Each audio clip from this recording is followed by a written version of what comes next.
公仔被声音惊到的时候，正在吃竹子，我还在调侃他咋爱丽般的吃饭都不露脸。结果竹子一扔，迅速爬上树，仔仔细细四面观察，鼻孔出气，头一仰一低，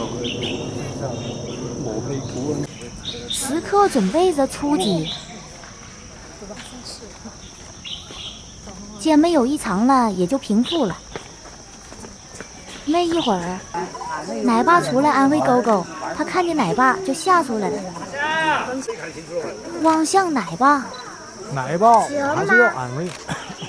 给了。奶爸给了他几块苹果。